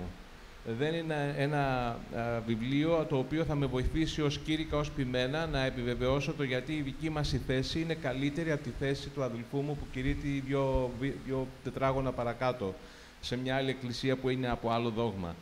Ο Λόγος του Θεού καθαρά είναι για να με βοηθήσει να δω το Θεό, να γνωρίσω το Θεό. Νομίζω κάτι τέτοιο προσπαθήσαμε να κάνουμε στα πρωινά της συμπροσευχής με τις σύντομες εισηγήσεις. Και το θέμα είναι ότι όταν γνωρίζω το Θεό και πλησιάζω το Λόγο του κάθε φορά, όχι ξέροντας τι λέει εκεί, γιατί το έχω διαβάσει 50 φορές, 51 κλπ. Γνωρίζοντας το Θεό, αυτόματα ο Θεός εργάζεται μέσα μου και μπορώ να ξέρω τι πρέπει να κάνω για το γάμο μου, το επάγγελμά μου, αν θα βάλω ή όχι μέσον. Και συγγνώμη για αυτό που υπόθηκε το πρωί, ήταν μια καθαρά προσωπική γνώμη, δεν κατηγορώ κανέναν, έτσι. Απλά ήταν η προσωπική μου γνώμη για κάτι για το οποίο εγώ θα αισθανόμουν άσχημα. Μη μου το καταλογίσετε αυτό, παρακαλώ, εντελώς προσωπικό. Με αυτόν τον τρόπο, ούτε για να επιβεβαιώσω, μελετάω το Λόγο του Θεού τον εαυτό μου, ούτε για να περιμένω να επιβραβευτώ, ούτε για να πω έκανα το καθήκον μου και ο Θεός τώρα μου χρωστάει. Θέλω να... Στην επόμενη ερώτηση που θα κάνω, θα παρακαλούσα να είστε όλοι σας λίγο πιο σύντομοι, γιατί είδα και το ρολόι μου μόλις. Έχουμε κάποια ερώτηση σχετική, γιατί θέλω να περάσουμε στην τρίτη. Πάει σε αυτό? Σε αυτά που έχουμε συζητήσει. Μήπως είναι καλά να περάσουμε όλους τους άξονες και να επανέλθουμε ίσως, γιατί θα μείνει και το τρίτο... Ναι, θα παρακαλούσα σύντομα. Θέλω να κάνω όμως σε αυτό και ένα σχόλιο δικό μου, αν μου επιτρέπετε. Νόμιζα θα ακουστεί από κάποιον σας η μετάφραση της βιβλικής εταιρείας που έχει πάρει την έγκριση των Πατριαρχείων. Αυτό νομίζω ήταν ένα κομβικό σημείο στην παρουσία του Ευαγγελικού κινήματος και αξίζει να αναφερθεί. Από την άλλη πλευρά θέλω να πω ότι το να δώσω απλώς μια Καινή Διαθήκη, όπως συχνά γίνεται, χωρίς ο άλλος να ξέρει αυτό το πράγμα, τι αξία έχει ή αν είναι το ίδιο με τον βίο, ας πούμε, του Οσίου Παϊσίου, δεν ξέρω αν είναι εντελώς εντάξει. Γιατί μου έχει τύχει εγώ να δώσω σε μαθητές μου, ας πούμε, την Καινή Διαθήκη και μου το επιστρέψαν και λέγαν αυτό το μπλε βιβλιεράκι ήταν πάρα πολύ καλό που μου δώσατε. Δηλαδή, όταν το δίνεις, δεν σημαίνει ότι ο άλλος αντιλαμβάνεται τι είναι κιόλας, ή την αξία του, ή τη σημασία του, ή το πώς το συγκρίνει με άλλα ιερά ή καλά βιβλία. Θέλω να έρθω γρήγορα στην τρίτη ερώτηση. Είναι ο τρίτος άξονας. Οι Ισραηλίτες έσπευσαν να κτίσουν τείχη. Τα τείχη που θα τους προστάτευαν από τους άλλους λαούς, που θα τους έκλειναν αυτούς μέσα και τους άλλους απ' έξω. Αν θα είχαμε σήμερα ως Εκκλησία την ευκαιρία να κτίσουμε τείχη ή να επιδιορθώσουμε τείχη ή να γκρεμίσουμε τείχη, ποια θα ήταν αυτά? Αν θα είχαμε δηλαδή την ευκαιρία να ξαναχαράξουμε όρια, αποστάσεις, να ξαναπάρουμε αποστάσεις από πράγματα ή να εξαλείψουμε αποστάσεις, ποια θα ήταν αυτά? Αλλά πιο σύντομα παρακαλώ, γιατί όντως η ώρα έχει τρέξει. Νομίζω ζούμε σε μια κοινωνία πολύ διαφορετική από αυτό που βλέπουμε εδώ. Έτσι, δεν νομίζω σήμερα ότι κανένας θα έρθει να κάψει καμία εκκλησία μας και είναι κάτι ευχάριστο. Νομίζω ότι ακόμα και στα τελευταία 10-20 χρόνια οι άνθρωποι αλλάζουν και ακούνε περισσότερο. Οπότε βλέπουμε ότι τα τείχη κάπως έχουν εγκρεμιστεί και είναι κάτι προσωπικά θα πω θετικό. Από την άλλη ως μειονότητα, γιατί μειονότητα είμαστε στην Ελλάδα, έτσι είμαστε λίγοι άμα δούμε το συνολικό πληθυσμό της Ελλάδας, πρέπει να έχουμε κάποια τείχη, όχι, δεν μου αρέσει η λέξη τείχος, αλλά κάποια όρια στα οποία βρισκόμαστε, στα πιστεύω μας, στο ποιοι είμαστε, τα οποία είναι η ταυτότητά μας. Δεν θα αλλάξουμε την ταυτότητά μας, την προσπάθειά μας να προσεγγίσουμε τον κόσμο. Έτσι, γι' αυτό είμαστε και Ευαγγελικοί, γιατί είμαστε κάτι διαφορετικό. Οπότε με σοφία Θεού, πιστεύω, μπορούμε να δούμε τα κοινά πράγματα που μας ενώνουν. Δηλαδή, πολλές φορές όταν μιλάμε με ανθρώπους και τους λέω ότι είμαι ποιμένας της Ευαγγελικής Εκκλησίας, αλλά ταυτόχρονα έχοντας σπουδάσει και στην Ορθόδοξη, μου λένε «Και ποια είναι η διαφορά, ρε εσύ?» Λέω «Έχουμε διαφορές, αλλά ας μιλήσουμε για τις ομοιότητες. Ας μιλήσουμε για τι μας συνδέει. Ας μιλήσουμε για τα ίδια πιστεύω που έχουμε, για το ίδιο Πάτερ ημών, το ίδιο σύμβολο πίστεως, την ίδια Αγία Γραφή». Οπότε, σίγουρα υπάρχουν τείχοι που διαχωρίζουν ποιοι είμαστε και ποιοι δεν είμαστε, αλλά σίγουρα νομίζω μπορούμε να γκρεμίσουμε πολλά από αυτά τα τείχη και να θέλουμε να είμαστε κοντά στους άλλους σε αυτά που μας ενώνουν. Και έτσι, πιστεύω, θα μας ακούσουν περισσότερο. Θα δούνε περισσότερο ότι τελικά δεν είστε αιρετικοί όπως το λένε πολλοί, δυστυχώς ακόμα. Αν δεν είστε κάτι τόσο διαφορετικό τελικά, ή έχω ακούσει από ανθρώπους, βγάζει λογική αυτό που κάνετε. Οπότε βλέπουμε ότι είναι πολλές φορές και θέμα προσέγγισης. Αν πάμε με μια επιθετική, εμείς είμαστε αυτό και εσείς αυτό, και λέτε να σας πούμε ποια είναι η αλήθεια, οι άλλοι θα κλείσουν τα αυτιά τους. Αν πάμε με πράγματα που μας ενώνουν, οι άλλοι θα ακούσουν, έτσι, αλλά πάντα φυσικά έχουμε τα τείχη που διαχωρίζουν ποιοι είμαστε. Δεν θα αλλάξουμε το ποιοι είμαστε στην προσπάθεια προσέγγισης, αλλά θα τους προσεγγίσουμε με πράγματα που μας ενώνουν. Αυτά είναι η συντομία. Ευχαριστώ, Φιλίμων. Θυμίζω τη συντομία. Ναι. Μπορώ να μην μιλήσω καθόλου, γιατί έχω 2 ομιλίες πάνω σε αυτό το θέμα. Θα το παρακάμψουμε. Έχει ένα δίκιο εδώ, Να κάνω οικονομία στη συζήτηση. Οκ. Γιώργο. Θα παίρναμε πάντως καμιά ιδέα αν ακούγαμε που θα μετά. Γιατί νομίζω εγώ τελευταίος. Πάντως, την εποχή που μιλάμε, το χτίσιμο των τυχών είχε νόημα, έτσι δεν είναι? Προφύλαγε το λαό από τις εχθρικές επιθέσεις. Σήμερα, βέβαια, αν πας σε κάποια πόλη, κυριολεκτικά μιλάω, να πεις ότι θα χτίσω τείχη, μάλλον θα γελάνε μαζί σου, γιατί πλέον τα τείχη δεν δίνουν καμία απολύτως προστασία. Αν το δούμε βέβαια και στην καθημερινότητά μας, κάποτε μπορούσαμε να προστατεύσουμε, βάλτε το σε εισαγωγικά τη λέξη, την οικογένειά μας, τα παιδιά μας, την εκκλησία μας, από επιδράσεις που θεωρούσαμε ότι θα τους επηρεάσουν αρνητικά. Σήμερα δεν μπορούμε να το πούμε αυτό. Διότι με το διαδίκτυο, με όλα αυτά που έχουμε, με την τηλεόραση, το τι έχουν δει και το τι έχουν εισπράξει τα παιδιά μας, τα μέλη των εκκλησιών μας, δεν μπορούμε καν να το φανταστούμε μερικές φορές.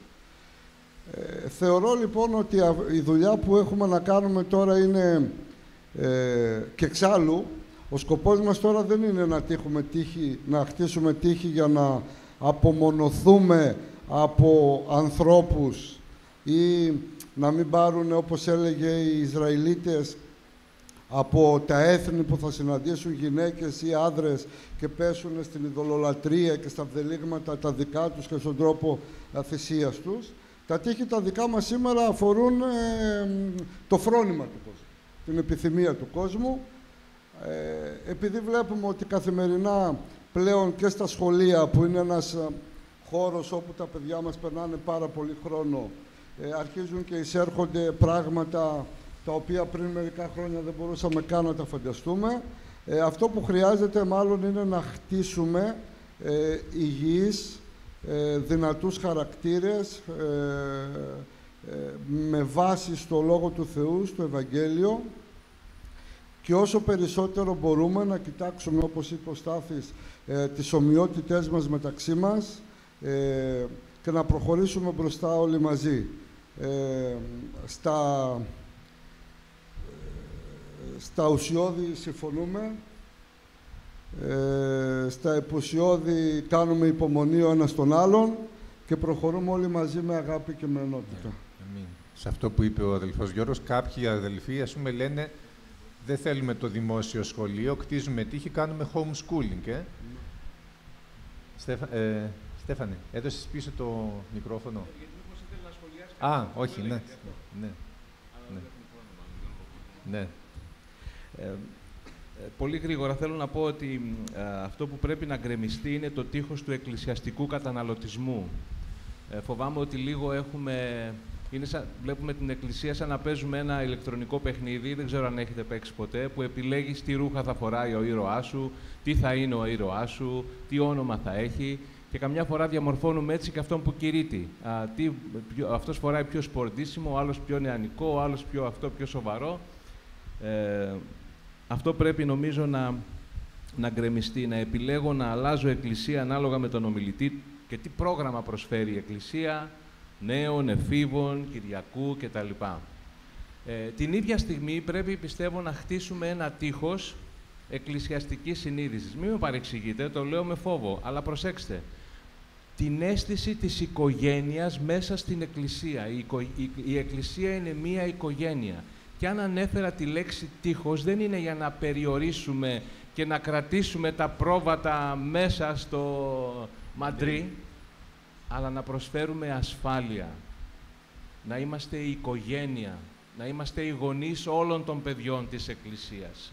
Να είμαστε τα εγγόνια όλων των παππούδων της εκκλησίας. Να αγαπούμε και να συνυπηρετούμε ο ένας τον άλλον. Και την ίδια στιγμή να γκρεμίσουμε το τείχος του μαντριού. Τα πρόβατα, αδελφοί, δεν μας ανήκουν.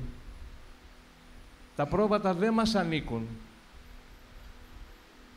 ώστε να φοβηθούμε ότι θα πάνε σε μια άλλη μάντρα. Αν ο Θεός οδηγήσει έτσι, και αυτό το λόγο πρέπει να έχουμε επικοινωνία οι εκκλησίες μεταξύ μας. Να συζητάμε, να κάνουμε πράγματα από κοινού. Έχουμε διαφορετικές θεολογικές απόψεις και λειτουργικές και εκκλησιαστική συνείδηση και εκκλησιολογία, ναι.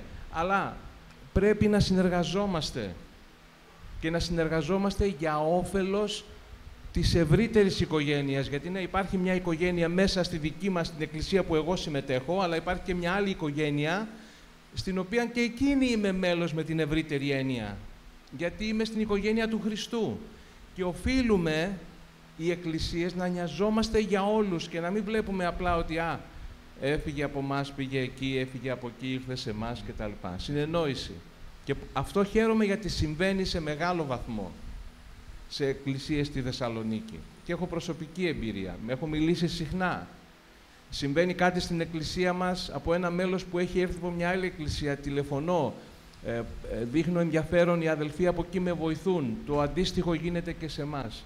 Να γκρεμίσουμε λοιπόν το τείχος που κρατάει μακριά τις εκκλησίες, γιατί το δικό μου το μαντρί είναι το δικό μου το μαντρί, αλλά επίσης να χτίσουμε, ίσως όχι τείχος, αλλά αυτό το φράχτη της προστασίας, ότι η εκκλησία είναι μια οικογένεια και την πλησιάζουμε ως τέτοια. Ευχαριστώ.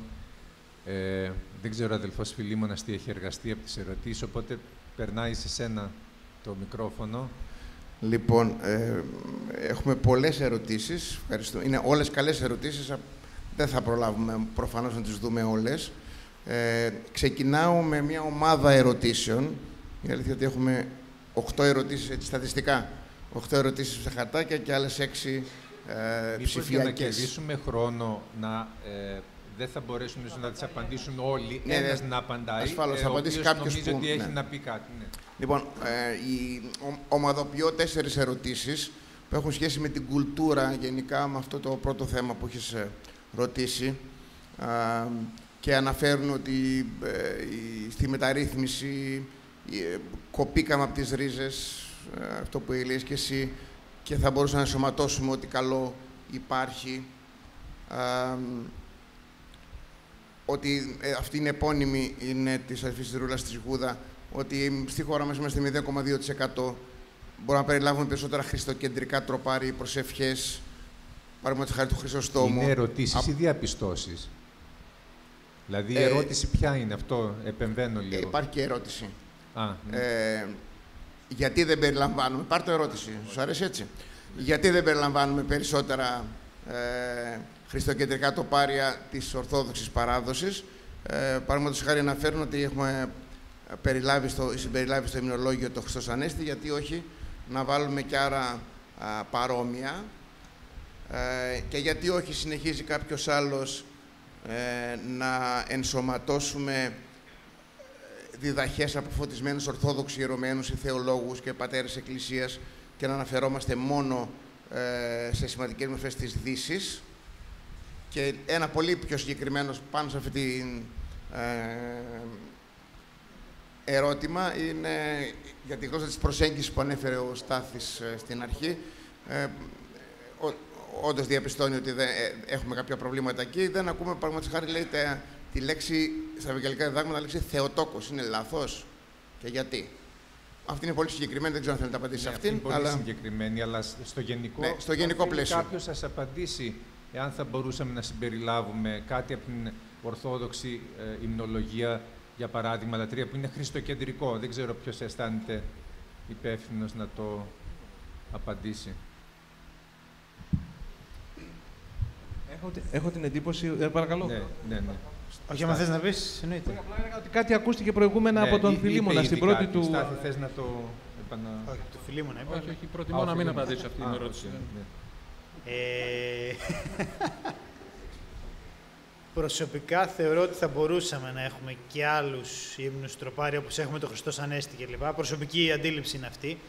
Κατανοώ το ότι δεν υπάρχουν, γιατί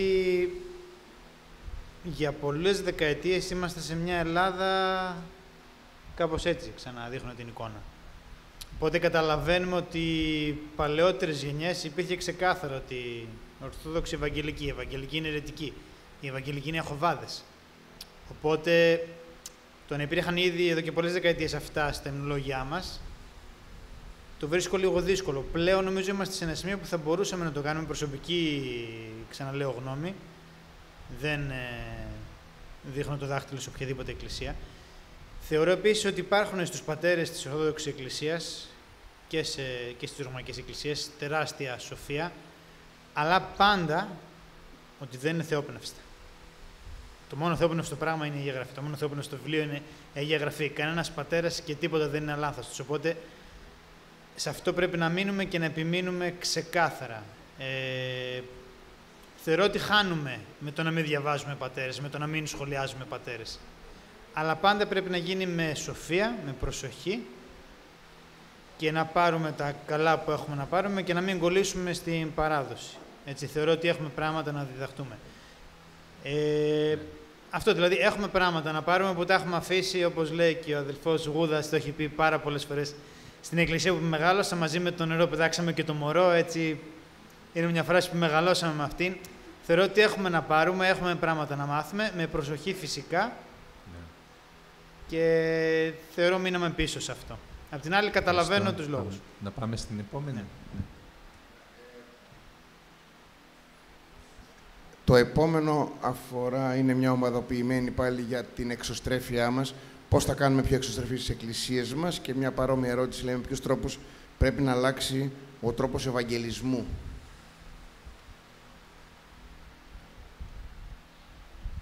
Αυτό. Δεν θα απαντήσω, απλώς να πω μια κουβέντα μόνο σε αυτό, πάρα πολύ σύντομα. Αδελφοί, δεν ξέρω πώς θα κάνουμε πιο εξωστρεφείς τις εκκλησίες. Απλώς εκείνο που πιστεύω βαθύτατα είναι ότι η μεγαλύτερη πρόκληση για όλους μας δεν είναι το να βρούμε πιο εφευρετικούς τρόπους ευαγγελισμού, αλλά είναι να μοιραζόμαστε τη Βασιλεία και το Ευαγγέλιο εκεί που βρισκόμαστε τις ώρες που δεν είμαστε στην Εκκλησία. Μόνο αυτό. Αυτό θα άλλαζε τα πράγματα δραματικά. Ναι. Και είναι θέμα προσευχής πρώτα πώς το φέρνω ενώπιον του Κύριου και μετά πώς το κάνω. Αλλά αυτό θα άλλαζε τα πράγματα δραματικά. Σύντομα και εγώ, χωρίς να απαντήσω στην ερώτηση, αυτό συμφωνώ απόλυτα στο να βλέπουν οι άλλοι σε εμάς ότι ζούμε αυτό που κηρύττουμε και αυτό που διαβάζουμε. Αυτός είναι ο καλύτερος ευαγγελισμός από όλους. Πέρα από προγράμματα, PowerPoints κλπ. Που είναι πολύ καλά όλα αυτά, αλλά το να δουν οι άλλοι σε εμάς να ζούμε αυτό που κηρύττουμε και αυτό που είπαμε και πριν, την αγάπη των μαθητών να την δουν, είναι ο καλύτερος ευαγγελισμός. Αυτό δεν απαντάω στην ερώτηση. Πάντως και παρατηρώντας και στην Παλαιά Διαθήκη, ότι με τις εξορίες που είχε ο λαός Ισραήλ, είχε την ευκαιρία να μεταφέρει το μήνυμα. Με το διωγμό που έγινε, τον πρώτο διωγμό των χριστιανών, ο Θεός, θέλουν δεν θέλουν, τους έστειλε να μεταδώσουν το κήρυγμα. Και πιστεύω ότι και ο κορονοϊός κάτι παρόμοιο έκανε σε εμάς, που βγήκαμε πλέον στο διαδίκτυο και πλέον τώρα όλες οι εκκλησίες και όλοι μας ακούν άνθρωποι που δεν πάει καν το μυαλό μας, και γνωστοί μας και φίλοι μας, αλλά και ξένοι. Νομίζω τελικά ότι τους τρόπους θα τους δώσει ο Θεός, αρκεί να υπάρχει μέσα μας η λαχτάρα να μεταδοθεί το μήνυμα. Αμήν.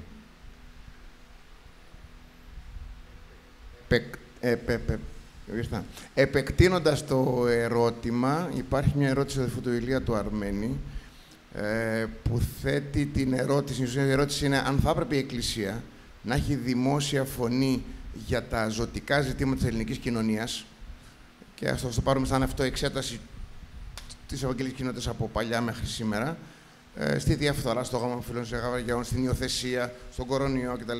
Πρέπει να έχουμε γενικά μια δημόσια φωνή ή μόνο τα σε εισαγωγικά πνευματικά μας απασχολούν?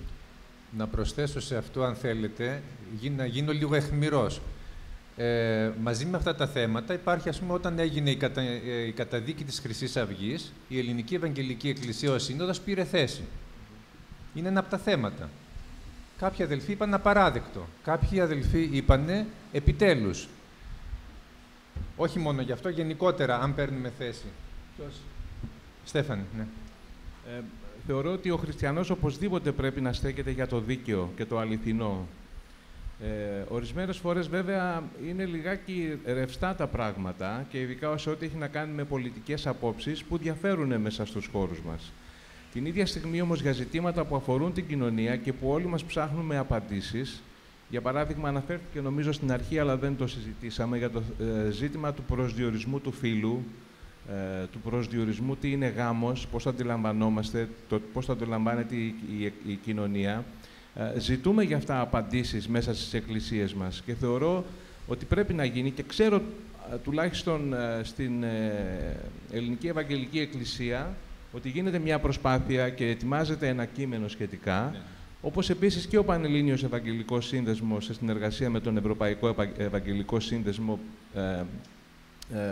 πηγαίνει προς αυτή την κατεύθυνση να ετοιμάσει ένα παρόμοιο κείμενο. Δεν χρειάζεται βέβαια ο καθένας να εφευρίσει τον τροχό. Αν το κείμενο της Ελληνικής Ευαγγελικής Εκκλησίας είναι, προφανώς μπορεί να καλύψει όλους μας. Πρέπει να παίρνουμε θέση, αλλά θέλει ιδιαίτερη σοφία και δεν είναι πάντα εύκολο να γίνει, ιδιαίτερα σε θέματα αμφιλεγόμενα. Για παράδειγμα, αδελφοί, για να γίνω κι εγώ αιχμηρός, υπάρχουν αδελφοί στις εκκλησίες μας που ψηφίζουν η Χρυσή Αυγή. Και προφανώς αυτοί θα ήταν που είπαν απαράδεκτο.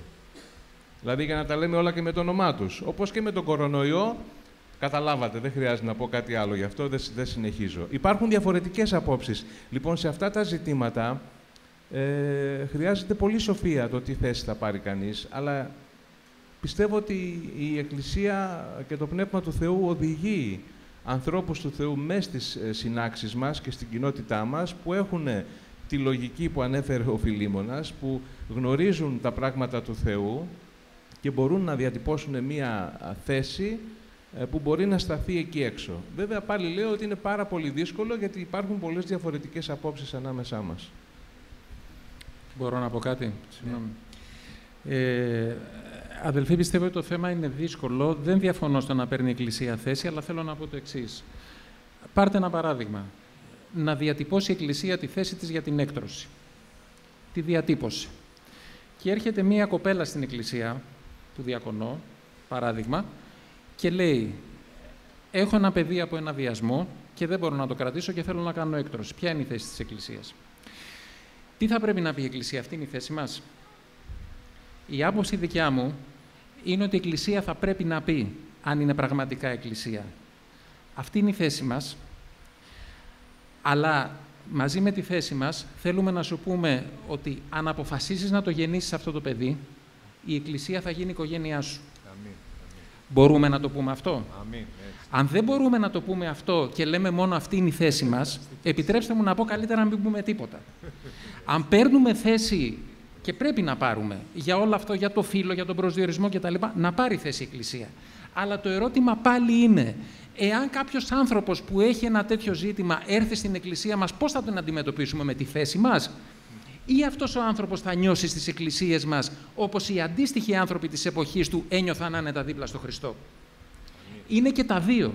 Γιατί πολλές φορές, ξέρετε, και αυτό γίνεται πάρα πολύ στην Αμερική, προσπαθεί η Εκκλησία να πάρει μία θέση επίσημη για να μην της έρθει το πρόβλημα στην αυλή της. Αλλά η Εκκλησία πρωτίστως πιστεύω ότι πρέπει να είναι ένα σώμα το οποίο θα αγκαλιάσει αυτούς τους ανθρώπους έχοντας θέσεις. Αλλά θα αγκαλιάσει αυτούς τους ανθρώπους και θα περπατήσει μαζί τους. Ναι, σημαντικό. Η επόμενη ερώτηση τη θεωρώ προκλητική, δηλαδή μας βάζει σε μια άλλη πορεία. Έχουμε την εντύπωση πως στην πλειοψηφία δεν έρχονται από τον κόσμο νέοι πιστοί. Δεν έρχονται στην πλειοψηφία νέοι πιστοί. Πού οφείλεται αυτό και πώς μπορεί να αλλάξει?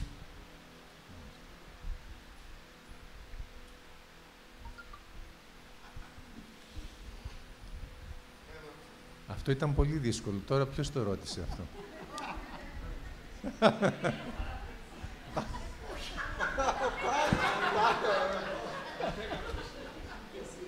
Εξιδίων τα δέλη που λένε, ναι. Ωραία. Επικρατεί σιωπή, βλέπω. Ναι, δεν έρχονται νέοι πιστοί, καινούργοι δηλαδή, ναι. Γιατί σημαίνει αυτό και πώς μπορεί να αλλάξει? Πριν πολλά χρόνια, δεν έχω απάντηση, αλλά πριν πολλά χρόνια ήμουν φοιτητής και διακονούσε κάποιος αδελφός, ο οποίος τώρα έχει φύγει στην εκκλησία που πήγαινα, και εκεί για πρώτη φορά άκουσα μία προσευχή, λέει, που πρέπει να κάνουμε αλλά δεν την κάνουμε.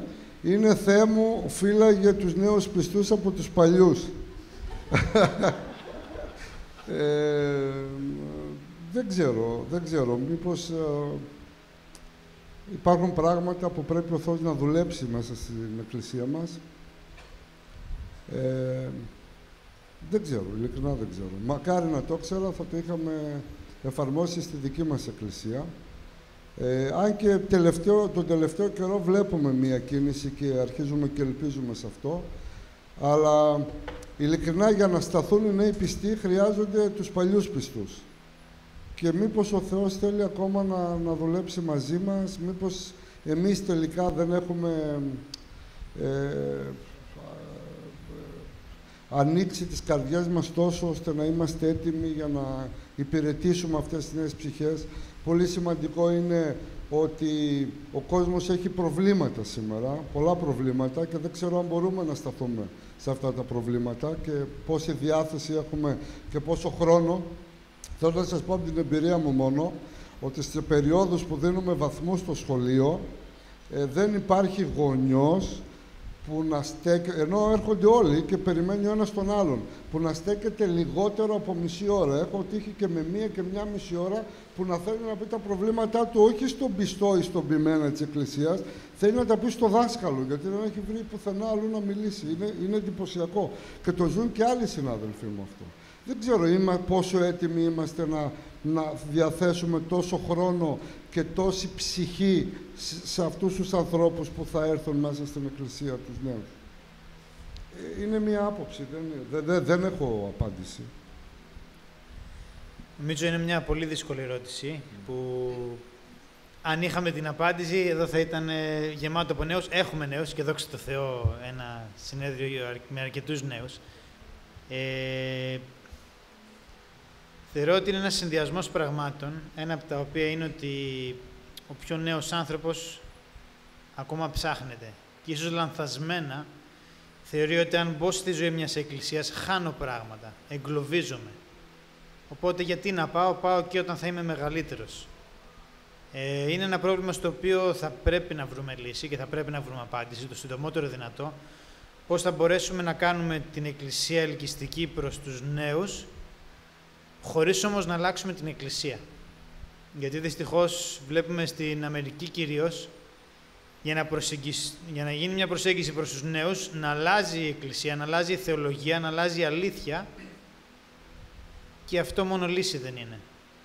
Οπότε, πατώντας τις αλήθειες του Λόγου του Θεού, θα πρέπει να βρούμε επειγόντως πώς μπορεί να αλλάξει αυτή η ερώτηση και να γίνει... Το ερώτημα ήταν νέοι στην ηλικία ή καινούργοι πιστοί. Καινούργοι πιστοί, όχι νέοι στην ηλικία. Εντάξει, εγώ ως νέος θα μιλήσω για τους νέους. Ναι, γι' αυτό έχουμε δικαίωμα για ακόμα μία με βάση το χρόνο. Ένα τελευταίο, ναι. Το οποίο παρακαλούμε να απαντηθεί, έτσι. Λοιπόν, το τελευταίο ομαδοποιώ 2 ερωτήσεις. Η μία είναι του αδελφού του Ηλία του Καρασαβίδη και μία άλλη εδώ. Όσον αφορά τις διαιρέσεις στο Ευαγγελικό κίνημα, ο Χριστός άλλα προσευχήθηκε, Ιωάννης 17, και αφορά προφανώς και τις διαιρέσεις και εντός της ίδιας Εκκλησίας, αλλά και μεταξύ μας. Και παρόμοια ερώτηση είναι σε ένα άλλο χαρτάκι. Ποια είναι η διαφορά μεταξύ Ευαγγελικών Πιστικανών? Δεν θα το απαντήσουμε αυτό. Το δεύτερο είναι πώς μπορούμε να μετριάσουμε το χάσμα. Πώς μπορούμε να έρθουμε πιο κοντά. Μεταξύ ομολογιών Ευαγγελικών. Μεταξύ ομολογιών είναι το δεύτερο χαρτάκι, αλλά διαιρέσεις είναι το υπόλοιπο ερώτημα. Ωραία. Όχι. Να προχωρήσουμε, γιατί δεν έχουμε χρόνο. Να προχωρήσουμε. Ναι. Αδελφοί, τι μας εμποδίζει να ενωθούμε? Συγγνώμη, να πω. Ναι. Ενωθούμε, τι εννοούμε δηλαδή? Να βάλουμε την ίδια ταμπέλα, ας πούμε, να είμαστε στο ίδιο κτίριο? Εγώ αυτό που ζω τον τελευταίο καιρό στην Ανατολική Μακεδονία και Θράκη, δοξάζω τον Θεό γιατί είμαστε ενωμένοι. Έχουμε 3 φορές τον χρόνο σχεδόν συναντήσεις οι εργάτες, κάνουμε κοινές εκδηλώσεις, κάνουμε κοινές συναθρήσεις, ανταλλάσσουμε άμβονες, μεταφέρεται το εκκλησίασμά μας από τη μία εκκλησία στην άλλη, δόξα στο Θεό. Θα κάνει και πιο πολλά ο Θεός, δεν λέω ότι έχουμε πετύχει το τέλειο. Ακούστηκε και στη Θεσσαλονίκη ότι γίνεται κάτι παρόμοιο. Αυτό το πλησίασμα που γίνεται των ψυχών, που ξέρουμε οι παλαιότεροι τι ακριβώς συνέβαινε, είναι ευλογία του Θεού, δεν ξέρω. Και μακάρι ο Θεός περισσότερο να το δουλέψει αυτό μέσα μας. Θέλουμε κάτι άλλο? Ναι, Στέφανε. Συμφωνώ με τον Γιώργο και βλέπουμε ότι τα τελευταία χρόνια υπάρχει σε πολύ μεγαλύτερο βαθμό αυτή η έννοια και η πραγματικότητα της ενότητας. Όπως είπε και ο Γιώργος, δεν πρόκειται να γίνουμε ένα, δηλαδή να γίνουμε μία εκκλησία, ένα δόγμα, όλοι ενωμένοι κάτω από μία πινακή ταμπέλα. Και επίσης αυτό το θέμα, ξέρετε, άλλαξαν τα πράγματα και μας έσπρωξαν προς τα εκεί και οι νέοι και μας πρόχνουν. Γιατί οι νέοι έχουν επικοινωνία και κάνουν παρέα κτλ. Πολύ πριν εμείς, ξέρω εγώ, οι υπεύθυνοι εκκλησιών, οι επιμένες κανονίσουν να πιούν ένα καφέ μαζί, να προσευχηθούν. Θυμάμαι αδελφούς στην εκκλησία να μου λένε, και μάλιστα με έντονο τρόπο, εγώ ποτέ δεν πήγα, είμαι από την πρώην ελεύθερη εκκλησία, Ευαγγελική Εκκλησία στην Ποσειδώνος, να μου λέει ποτέ δεν πήγα στην Παλαιόν Πατρών, ας πούμε, και να το θεωρεί καμάρι. Και τώρα όταν μου το έλεγε, εγώ σκεφτόμουν μέσα μου, αδελφέ μου, και εγώ τώρα τι να σκεφτώ για σένα, θέλεις να χαρώ? Αν με ρωτάς, εγώ θα σου έλεγα κακώς, έπρεπε να έχεις πάει νωρίτερα. Νομίζω ότι κάπου εδώ θα το κλείσουμε, να μείνετε με την όρεξη, δεν μας πειράζει καθόλου. Γιατί, τι έχουμε πει, θυμάστε? Το συνέδριο αυτό τις ελεύθερες ώρες τις χρησιμοποιούμε για τέτοια επικοινωνία. Λοιπόν, είδατε εδώ πέρα μια πολύ ωραία καλή μαγιά. Αυτά μπορούμε να μας προβληματίσουν και στη συνέχεια σε κατηδίαν συζητήσεις. Ευχαριστούμε πάρα πολύ τους ομιλητές μας. Ήταν δύσκολες οι ερωτήσεις. Ας τους δώσουμε ένα χειροκρότημα. Ευχαριστούμε. Με την περαιτέρω οδηγία να μην τους αφήσετε ησυχία όπου τους δείτε και όπου τους βρείτε. Τώρα να τους... ξεζουμίσετε. Όχι, εντάξει. Ευχαριστούμε πολύ. Να κλείσουμε με μία προσευχή, παρακαλώ. Και μετά από λίγο θα έχουμε το δείπνο μας. Πατέρα μας ουράνιε, δοξάζουμε το Άγιο Σου όνομα. Σε ευχαριστούμε γιατί ο Λόγος Σου είναι φως στα μονοπάτια μας. Ζητούμε Εσύ να μας οδηγήσεις να τον ξαναανακαλύψουμε, να ανακαλύψουμε, Κύριε, Εσένα, να καταλάβουμε τι θέλεις εδώ που μας έβαλες, είτε είναι αυτό μικρό είτε είναι μεγάλο. Σώφισε, Κύριε, τους ηγέτες, σώφισε, Κύριε, αυτούς που έχουν την ευθύνη να καθοδηγούν, να συμβουλεύουν εκκλησίες, σώφισε το πίμνιο, Κύριε, όλους τους πιστούς Σου, Κύριε, τους αδελφούς και τις αδελφές, πώς να είμαστε μάρτυρες δικοί Σου, ώστε να υπάρχει φως στη ζωή μας, στην οικογένειά μας, στο περιβάλλον μας. Σε παρακαλούμε, χρησιμοποίησέ μας Εσύ, καθάρισέ μας Εσύ. Πάνω απ' όλα να γίνεται, Κύριε, ο Λόγος Σου ζωή. Ζωή, Κύριε, και αυτό να φαίνεται, να υπάρχει το φως του Χριστού μας. Στο όνομα του Χριστού, Κύριε, τα ζητούμε όλα αυτά. Αμήν. Αμήν.